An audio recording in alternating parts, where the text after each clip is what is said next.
sackcloth of hair, and the moon became like blood, and the stars of the heaven fell to the earth, as a fig tree drops its late figs when it is shaken by a mighty wind.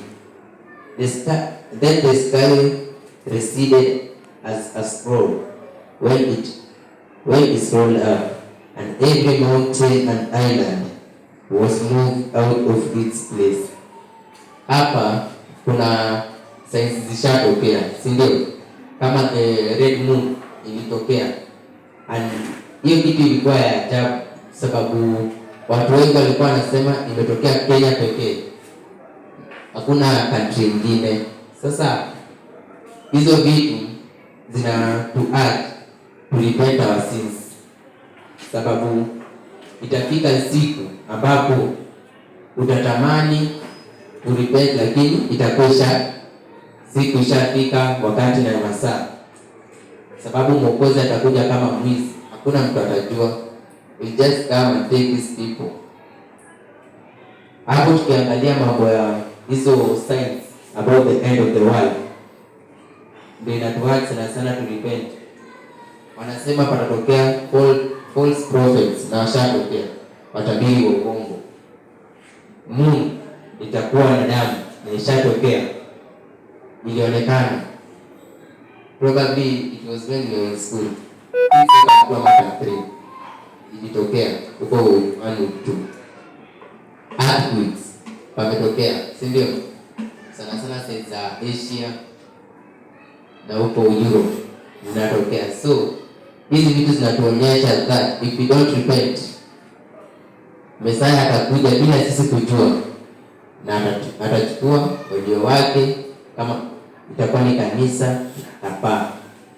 Kitu kingine that nataka kuongelea sana kwa hiyo repentance is that always be ready for the second coming of Jesus Christ, because we don't know the time or the place or the hour.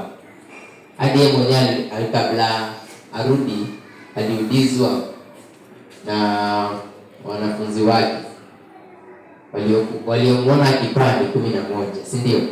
Wakamuuliza, utarudi tena? Yeye akasema atawatumia msaidizi. Ndio msaidizi ni Roho Mtakatifu after 40 days.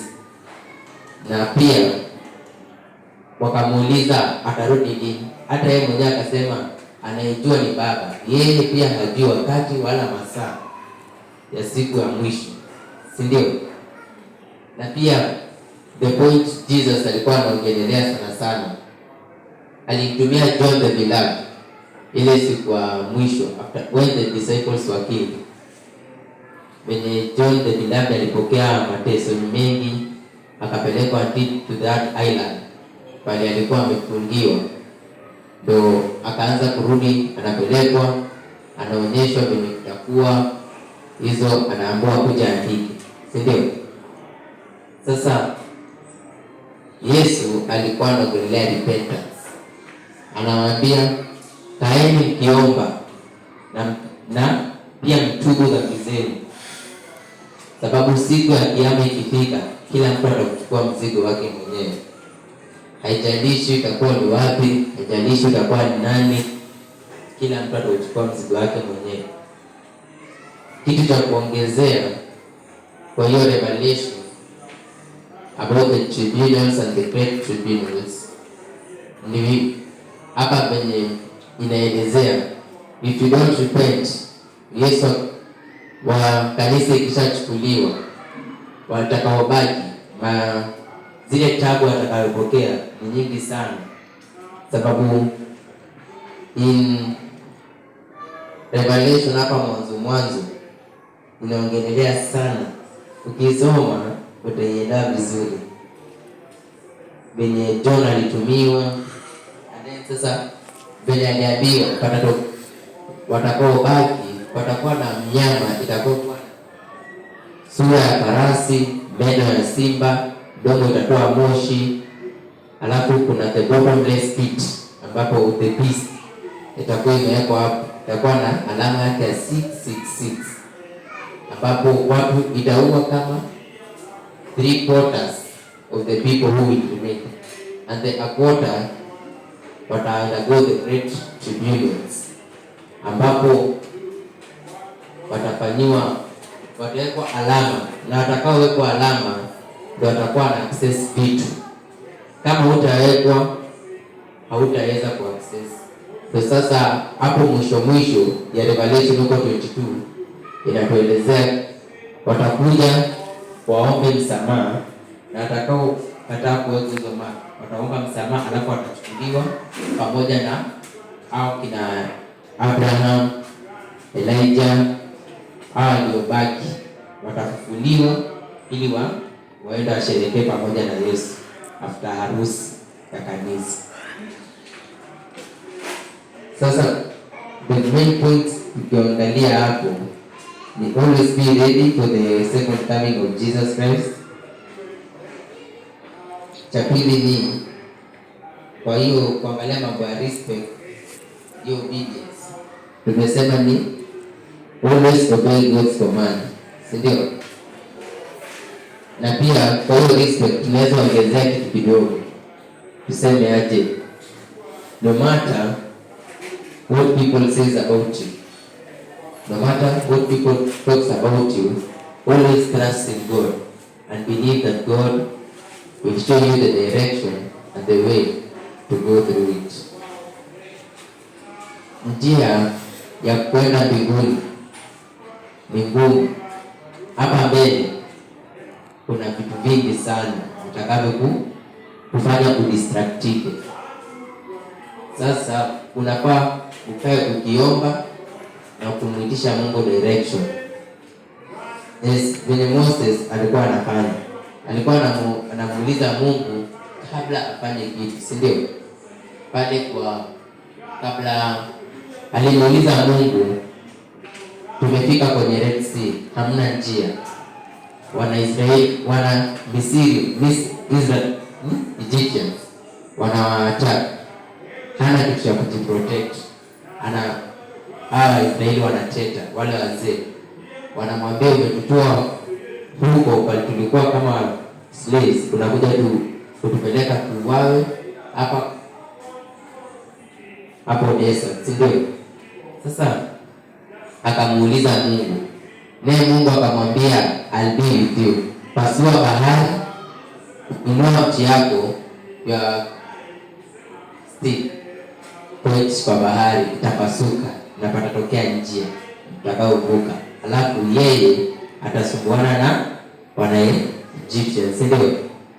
Pale akawaprotect using kutumia radi ili wasiweze kuvuka mpaka pale vile akakuja kumaliza wote kwa kuwazamisha kwenye bahari. Vile wote waliingia akafunika bahari na kuwafunika wote hapo na kuangamiza. Hii inakuonyesha that God is the God of protection. God is powerful and God cares about his people. Hadi kama utapitia wapi, utapitia na mashida gani, tatizo, wewe pata tu the Bible, the holy book. Hii ndio inaweza kutuokoa. It contains the word and the prophecy of the prophets. You should trust in God in what He tells you, and what, even though you come through the midst of the fire, unafaa umuulize Mungu, is this right or is this wrong? Kitu kikukumba, wewe usifikiria ati Mungu amekuacha. Mungu anajua the right time ya kuinua na the right time ya kukushusha. Sasa unafaa muabudu ni sababu yeye ni Mungu ajabu na ni Mungu wa wakati. Kabla nimalizie, nataka niongelee kutumia trio point of obedience. Niongelee Prophet Samuel. Samueli yeye alimuheshimu Mungu kwa kila kitu. Hadi alipoambiwa toka nenda katika mtaa alikuwa aende mtaa fulani, si ndio? Akapata mtoto wa babake David na ndugu zake, na atakayenyunyizia mafuta hapo atatokea mfalme. Alipoenda hadi kama alikuwa anajua akijulikana, so King Saul anaweza muua, si ndio? Yeye aliweka imani yake kwa Mungu na akamheshimu na akaenda. Sasa alipoenda akafika hapo, babake David akawaita watoto wake wote, lakini David hakuwa hapo, alikuwa zake anachunga kondoo. Alipokuja akaanza kupeleka ile horn, amwagilia mafuta, ilikuwa inakataa kutoka from one after the other. Ndiposa alipowamaliza wote akamuuliza babake David, je, uko na mtoto mwingine? Akamwambia ndio, yuko zake anachunga kondoo. Akaambiwa amwite. Alipomuita kummwagia mafuta ikakubali na ikatoka, kuonyeshana kwamba David ndiye alikuwa amechaguliwa kuongoza Wanaisraeli. The same King Prophet Samuel ndo alimwanoint Saul, even though alitukanwa. Israeli walikasirika, wakaanza kusema wanataka kuwa kama mataifa mengine, wanataka mfalme ambao atamuona, wanataka mfalme mwenye ataweza kuwalead into war, mfalme mwenye atakuwa political, si ndio? Yeye hakujiamulia tayari, ati akasema bana, wacha mimi niwapatie. Alienda mbele za Mungu na akamuuliza, God, is this right? So point nyingine hapo ni always ask God for guidance and direction before you do something. Always ask God for the guidance and direction before you do something. Sababu Samuel alimuuliza Mungu, je, ni sahihi kuwaruhusu na kuwatafutia mfalme hawa Wanaisraeli? Naye Mungu akamjibu, ndio, utaenda katika mtaa fulani, utapata baba anaitwa Kish, the father of Saul, na utamwanoint kama mfalme na ataongoza Wanaisraeli. So inaweza kwa tuko hapa na hatujui, na tunaweza pata kila mtu amechaguliwa na Mungu. Hakuna mtu ambaye Mungu hajamchagua. Mungu amechagua kila mtu na ako na kila mtu. Sasa kabla nirejeshe mic na nipeane, mimi nitoke, nataka kwa always be ready to hear the God's word. Be ready to follow